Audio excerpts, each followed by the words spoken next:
రామచంద్రరావు గారు దాదాపు 40 లక్షల మంది పిల్లలకు, విద్యార్థులకు ఇవాళ ఈ రాష్ట్ర ప్రభుత్వం యొక్క నిర్లక్ష్యంతో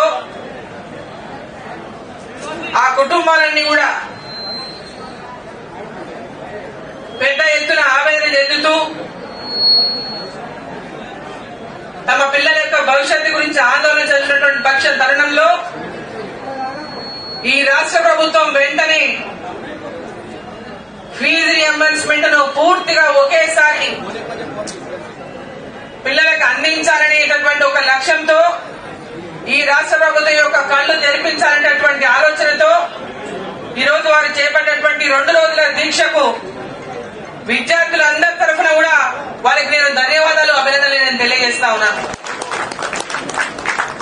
ఈరోజు ఈ రాష్ట్ర ప్రభుత్వం ముఖ్యంగా రేవంత్ రెడ్డి గారు ముఖ్యమంత్రి, ఎందుకంటే విద్యాశాఖ ఆయన దగ్గరనే ఉంది, విద్యాశాఖ కూడా ఆయన దగ్గరనే పెట్టుకున్నాడు.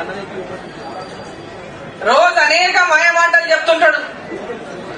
రోజు మీడియాలో ఏదో ఒక బ్రేకింగ్ న్యూస్ కనబడాలనే ఆకాంక్ష తప్పితే నిజంగా చెప్పిన మాటలన్నీ కూడా నేను నిలబెట్టాలి, విద్యార్థులకు అనేక హామీలు ఇచ్చింది మా ప్రభుత్వం అధికారంలోకి రాకముందేటువంటి సోయి లేకుండా ఈరోజు విద్యార్థులకు ఇచ్చినటువంటి ఫీజు రియంబర్స్మెంట్ విషయంలో వాళ్ళ అధ్యక్షుడు, వాళ్ళ నాయకుడు, ఎందుకంటే వాళ్ళకి ఎప్పుడు కూడా ఇంకా యువ నాయకుడే ఆ నాయకుడు ఎన్నికల ముందు కూడా వచ్చిండు. ఇక్కడ ఎన్నికల ముందు కూడా వచ్చి యువకులకు అందరికీ కూడా అనేక తెలంగాణలో హామీలు ఇచ్చిపోయింది. ఫీజు రియంబర్స్మెంట్ చేస్తామని, చదువుకునేటటువంటి పిల్లలకు వాళ్ళ హైయర్ ఎడ్యుకేషన్ కోసం